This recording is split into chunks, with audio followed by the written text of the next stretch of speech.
de suite, 42 clubs des Pays de la Loire, 200 équipes, pas moins de 1500 joueurs et joueuses, dont 4 champions du monde, pas moins de champions d'Europe et une dizaine de champions de France qui sont prêts à en découdre là, maintenant, tout de suite, sous vos yeux. C'est parti pour la grande fête du bridge. Suivez-moi. Alors, on est arrivé au Parc des Expositions. Je me trouve avec Jean-Paul Nourry. Jean-Paul Nourry qui est donc le président du comité d'Anjou. Bonjour Jean-Paul, ça va bien? Bonjour, très bien, parfait. Écoutez, c'est un vrai bonheur d'être là. Alors, est-ce que vous pouvez nous expliquer déjà, d'une part, combien de clubs y a-t-il aujourd'hui? Alors, il y a 41 clubs qui sont présentés aujourd'hui et qui représentent eux-mêmes plus de 4000 licenciés dans le comité d'Anjou. Le comité d'Anjou, c'est 4 départements et demi. On n'a pas tout à fait le sud de la Vendée, mais bientôt on ira. Et donc, voilà. C'est une manifestation qu'on fait une fois par an, qui réunit aujourd'hui un peu plus de 1000 joueurs. Et chaque année, il y a entre 1000 et 1200 joueurs. On était monté à 1400 à l'époque avant Covid, mais aujourd'hui, il y a un petit peu moins de monde, mais c'est une très belle manifestation et les gens sont heureux d'être là. Ils s'amusent, ils se font plaisir et on a l'impression que l'ambiance est sereine. Oui, a priori, il y a joueurs et joueuses. Oui, absolument. Mais la parité chez nous est assez bien respectée puisqu'il y a 55% de femmes et 45% d'hommes. Mais c'est très plaisant, je vais me mettre au bridge. Alors justement, est-ce que vous pourriez rappeler quelles sont les règles du bridge pour les téléspectateurs et téléspectatrices qui ne connaîtraient pas? Ça peut être très simple et très compliqué. Très simple parce que c'est une bataille à 4. C'est une équipe de 2 qui joue contre une équipe de 2. Les 2 jouent ensemble contre 2 autres qui jouent ensemble. Et l'idée, la valeur des cartes, c'est As, Roi, Dame, Valet, 10. Donc c'est extrêmement simple. On a 13 cartes chacun. Et au début de la partie, on fait le pari du nombre de plis qu'on va faire par des annonces. Et une fois qu'on a fixé le nombre de plis qu'on va faire, eh bien, si je dis par exemple 3 quelque chose, ça veut dire que je fais 3 plus 6, 9 plis, que je m'engage à faire 9 plis. Si on fait ces 9 plis, bravo, et vous avez un bonus. Si vous faites moins que 9 plis, vous êtes pénalisé. Et si vous avez un peu plus, eh bien, vous êtes aussi un peu pénalisé parce que vous auriez dû faire plus, et donc c'est pas bien. Alors, les gens ont une image galvaudée du bridge, parce qu'on pense que c'est un sport de haut niveau et qui est réservé à une élite. Or là, on est plutôt dans quelque chose d'assez... C'est un loisir. Vous regardez les jeunes là?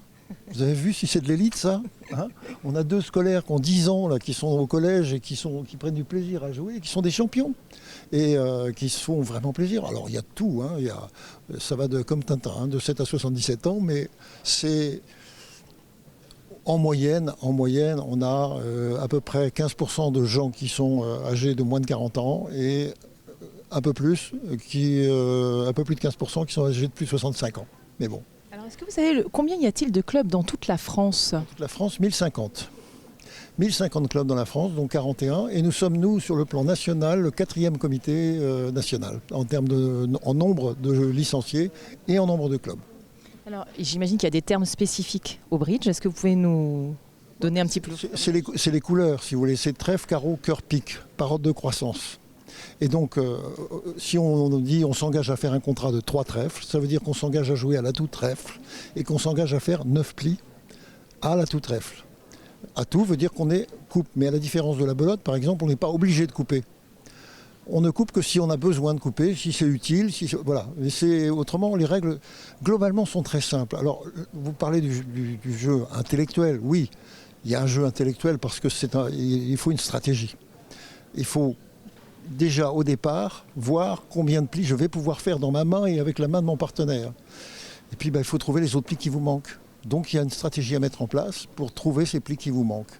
Et je dirais que le bridge, l'élite, non, c'est plus vrai aujourd'hui.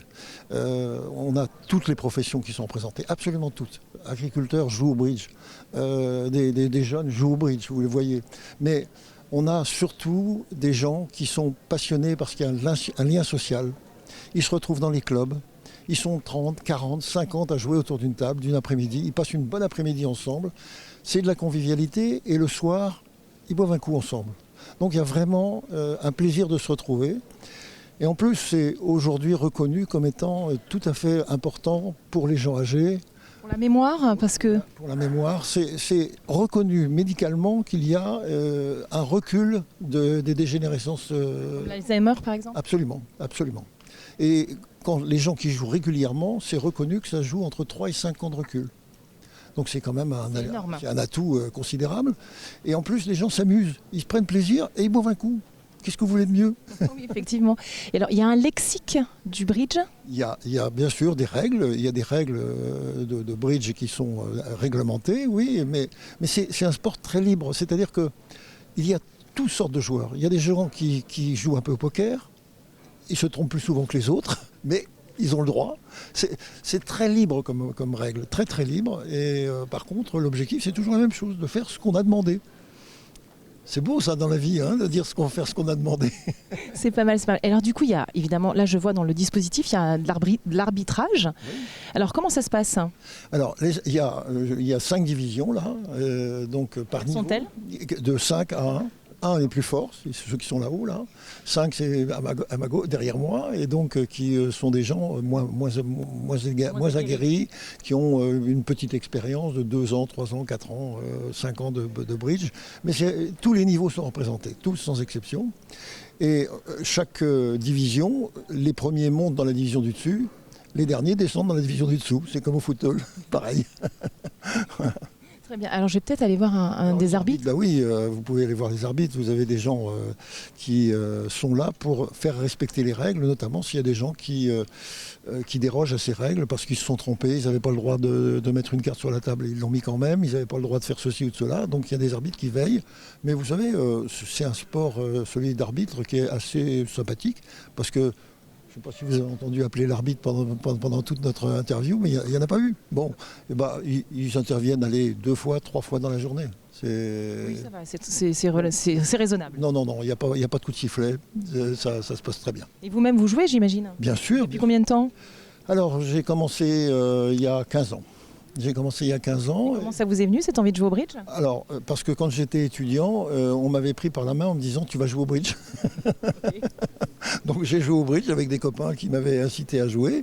Et puis j'ai plus joué pendant de nombreuses années quand je travaillait. Et quand est arrivé le temps de la retraite, je me suis dit « mais il y a un truc formidable à faire, il faut que j'y revienne ». Et donc je m'y suis remis. Et puis de fil en aiguille, je me suis occupé des autres. Et à force de s'occuper des autres, on vous nomme d'autorité président. Voilà. Ok, c'est sympathique. Alors je vais aller voir les arbitres. J'imagine que ce sont des joueurs également, non? Oui, la plupart d'entre eux sont des joueurs, oui, absolument. Et mais beaucoup d'entre eux se livrent à cette activité parce que ça les fait se déplacer. Ils vont dans des clubs, ils vont arbitrer des tournois. Là, c'est un tournoi annuel où on rassemble 1000 personnes, mais il y a plein de tournois dans l'année avec 50, 60, 70 personnes. Et donc, il y a un arbitre à chaque fois quand même qui est là. Qui est là pour veiller au grain, absolument, si je puis m'exprimer ainsi. Alors, je vais aller voir. Peut-être les dames, elles sont en grande conversation. J'ai pas l'impression qu'elles soient très occupées. En même temps, vous venez de nous le dire. C'est une à 2 fois, elles interviennent. Bonjour mesdames, je peux vous embêter un instant? C'est la télévision du Mans. Alors vous arbitrez aujourd'hui, n'est-ce pas? Oui. Alors ça fait combien de temps que vous jouez au bridge déjà? Au moins une quarantaine d'années, si c'est pas 50 ans. Quel est votre petit nom d'ailleurs? Aline. Vous venez d'où, Aline? De Loire-Atlantique. Vous n'avez pas l'air sûre de là d'où vous venez, vous? Si, je viens de Basse-Goulaine. Ok, d'accord. Alors c'est quoi le principe de l'arbitrage? C'est être présent à la table pour que les gens jouent dans des bonnes conditions et qu'ils se sentent bien et qu'ils repartent heureux de leur compétition. Je suis intimidée de vous parler. Non, le micro ne mord pas et vous avez vu, je suis très sympa. Oui, mais il faudra couper là. Donc non, mais l'essentiel c'est qu'ils éprouvent du plaisir à la table tout le temps. Et puis bon, quand on est appelé, on règle les petits litiges qui peut y avoir. Il paraît que ça fait travailler la mémoire surtout, c'est important. Tout à fait, oui.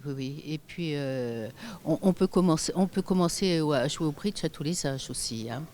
Ouais, faudrait que vous y mettiez vous aussi. Mais j'ai bien envie, figurez-vous. Vous m'avez donné envie. En plus, je vois qu'il y a plein de féminines. Il paraît qu'il y a 55% de féminines et 45% de bonhommes. C'est pas mal, hein? Oui. Je vais aller voir votre... Bonjour monsieur. Quel est votre petit nom à vous? Approchez-vous, je ne mords pas. J'aime bien votre chapeau. Hein. Je m'appelle Laurent. Enchanté Laurent. Alors vous venez d'où vous? Moi je viens de Dinard. Ah, c'est sympa, j'adore la Bretagne. Bon, et alors qu'est-ce que vous avez arbitré un peu aujourd'hui ou c'était calme? Ah oui, je suis arbitre. Il y a des revendications par certains joueurs pour des petites irrégularités. Je suis là pour faire respecter l'équité et la règle. Vous pratiquez depuis combien de temps vous? En toute convivialité, la règle évidemment. Je pratique depuis 1983. Ça fait Un petit moment maintenant. Un petit moment, exactement. Et comment vous est venu l'amour du bridge? Par l'amour. Tout simplement. J'étais amoureux d'une jeune fille à l'époque qui était déjà première série. Alors, Vous vouliez l'épater, quoi. c'est elle qui m'a épaté d'abord. Et c'est votre épouse? Et non, Bah mince alors. ça n'est pas devenu mon épouse, jamais. Vous êtes sorti avec elle quand même, rassurez-moi. Je crois m'en souvenir, oui. Et elle s'appelait comment? Elle s'appelait comme moi, Laurence. Laurent, c'est une jolie histoire. Merci beaucoup Laurent. Mais j'ai perdu le président, il est parti. Bon écoutez, je suis là, je ne sais pas ce que je peux vous annoncer parce que le comité d'Anjou, le président est parti. Donc on va les laisser à leur partie. Il ne faut pas faire trop de bruit pour ne pas les déconcentrer. Et puis nous on va se quitter parce que c'est déjà la fin de l'émission. Alors on se retrouve la semaine prochaine pour de nouvelles aventures. En attendant, prenez bien soin de vous. Je vous embrasse.